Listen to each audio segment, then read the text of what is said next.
Isn't this what you wanted? Isn't this what I wanted? Isn't this what we all wanted? Shai versus Jokic. Jokic versus Shai. MVP versus former MVP. Best player in the world versus second best player in the world. We had the Nuggets in an absolute dogfight in a 7-game series against the Los Angeles Clippers. On the other side, the Oklahoma City Thunder go against the Grizzlies and clean sweep them. Blow them out the water. Have a 51-point win. Blow them out the water. Ja gets hurt. Scottie Pippen Jr. is trying to carry this squad. Jaren Jackson Jr. is not doing what he's supposed to do. OKC sweeps. They've been home for 8 days. The Nuggets get 1-2 days of rest before they have to go and verse the number 1 seed. This is literally an example of rest and rust versus a team that's been playing every night, who's come off of a game 7, who's already kind of got the confidence. Russell Westbrook is hitting that 3 ball in the corners. You cannot leave him open anymore on the corners. Jokic demands his team plays hard. When Michael Porter Jr. wasn't playing his best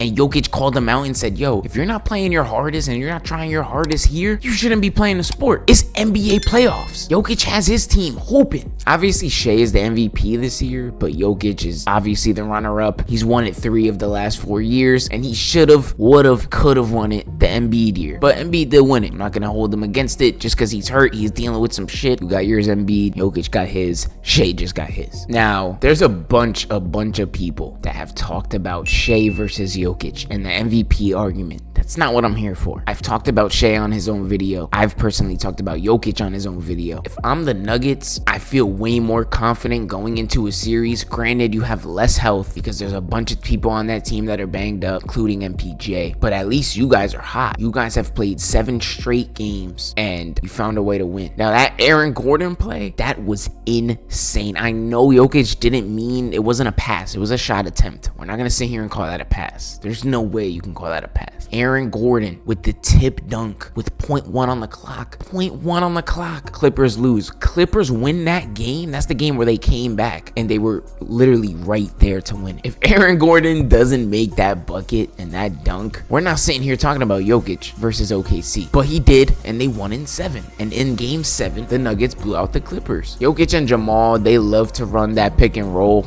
and that really is what gets the offense kind of going. Once Jamal Murray is going and locked and loaded, that Nuggets team is hard to beat. Like, Jokic loves to make sure Jamal's getting that ball off the dribble handoff on the pick and roll, and then he gets to his mid-range area. Jamal Murray operates in that mid-range really well, compared to a player like James Harden at this current moment is only shooting 3s and he's only taking layups. He's not shooting the mid-range. He's not navigating around the screens to look for a mid-range jumper. He's just trying to get to a floater, a layup, or a 3-point. Jamal Murray, he is an all-around scorer from any spot on the court as long as he's hot, and that's the Nuggets' emphasis. They love to get Jamal Murray going early. They want him to know, yo, it's gonna be a good game for you. Just keep taking those shots, bro. You gotta keep taking those shots. And that goes for Jokic too. Jokic gotta take more shots. Sometimes he's not as aggressive, sometimes he doesn't need to be. But I do think that against OKC, you're gonna have to be way more aggressive, Jokic. On the other hand, for OKC, I'm not an OKC hater. I actually appreciate what Shai does. Now, Shai, in this specific playoffs this year, technically he hasn't been the Shai from the regular season. Now, is that because other guys are stepping up?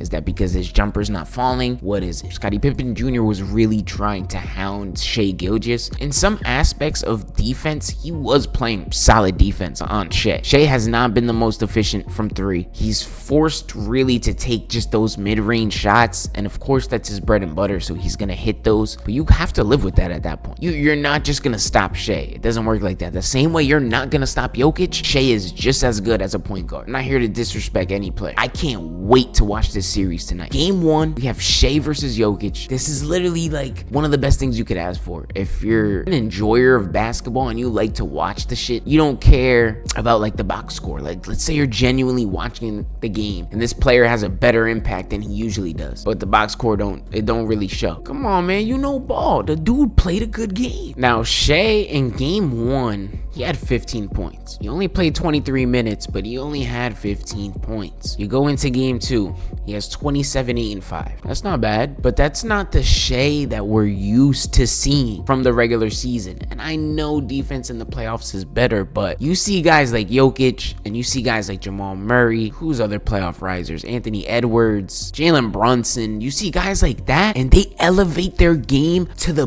biggest possible level that you could be at for an NBA player. They go into the playoffs and they're hitting anything. Jalen Brunson hits the game winner over Asar Thompson. Anthony Edwards can pull up and just hit anything. Jokic and Jamal together, when they're both elevated at this level, it is hard to stop. What is OKC's answer to stop Jokic? You're going to have Chet maybe starting, but even then, if you don't and you bring Hartenstein to have a double big lineup, I don't think I like that for y'all. Really don't know what the schemes are going to look like. That's why I love to watch game ones, because you get to see what's really going to go on, what the scheme's going to be, who's really going to be touching the ball, who's really going to be seeing the court, what the lineups are, what the rotations are. Now, in game 3 and game 4, Shai did bounce back really, really well. Game 3, he had 31. In game 4, he had 38, which is his personal playoff career high. So I can't really be too mad. Shai's doing his thing. Jokic is doing his thing. This series is gonna be fun to watch. I hate that I have to see so much hate on the internet. Why can't we all just enjoy the basketball game? We can't just enjoy it. We gotta do the hate and stuff. I get it, you're a fan of a team. I'm a Wizards fan, so obviously I have no stay. You can come at me, my team's trash. But if you don't have a fucking team in the playoffs, just enjoy the basketball games. Because once it's the off season and there's no basketball, everyone's gonna be wishing to when basketball comes back. So just enjoy the good games we have and just be happy with it. If I have a chance to pick one team in this series, OKC or the Nuggets, I'm not gonna lie to you, I've doubted Jokic for so long, and it's not in a disrespectful way. I have to pick Jokic here.